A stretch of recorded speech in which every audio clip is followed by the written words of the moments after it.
एक बार एक व्यक्ति श्री वृंदावन धाम में दर्शन करने गया।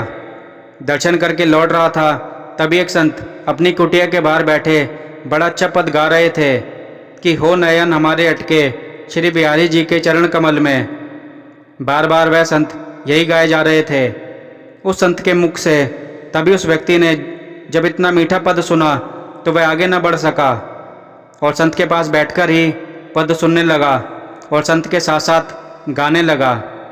कुछ देर बाद वह इस पद को गाता गाता अपने घर जाने लगा। रास्ते में वह सोचता जा रहा था कि वाह, संत ने बड़ा प्यारा पद गाया है। जब घर पहुंचा तो वह पद भूल गया। अब वह याद करने लगा कि संत क्या गा रहे थे। बहुत देर याद करने पर भी उसे याद नहीं आ रहा था। फिर कुछ देर के बाद उसने गाया, हो नयन बिहारी जी के अटके हमारे चरण कमल में। इस प्रकार वह अनजाने में ही उल्टा गाने लगा। उसे गाना यह था, नयन हमारे अटके बिहारी जी के चरण कमल में, अर्थात बिहारी जी के चरण कमल इतने प्यारे हैं कि नज़र उनके चरणों से हटती ही नहीं है। नयन मानो वहीं अटक के रह गए हैं। पर वह गा रहा था कि बिहारी जी के नयन हमारे चरणों में अटक गए हैं। अब यह पंक्ति उसे इतनी अच्छी लगी कि वह बार बार बस यही पंक्ति गाए जा रहा था। आंखें बंद हैं, बिहारी जी के चरण हृदय में हैं और बड़े भाव से वह बस गाए जा रहा था। अब बिहारी जी तो ठहरे प्रेम भाव के भूखे। अपने भक्त के इस निश्चल प्रेम को देखकर वह अपने आप को रोक ना सके।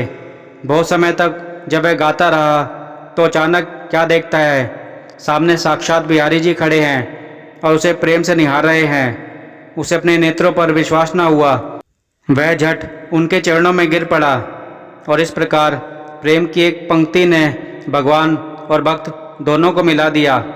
वास्तव में बिहारी जी ने उसके शब्दों की भाषा सुनी ही नहीं, क्योंकि बिहारी जी तो शब्दों की भाषा जानते ही नहीं।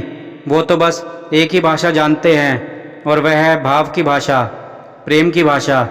भले ही उस भक्त ने उल्टा गाया, पर बिहारी जी ने उसके भाव देखे कि वास्तव में यह गाना तो सही चाहता है, परंतु शब्द उल्टे हो गए।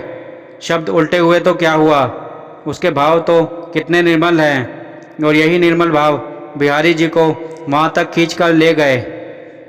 कहानी सुनने के लिए धन्यवाद।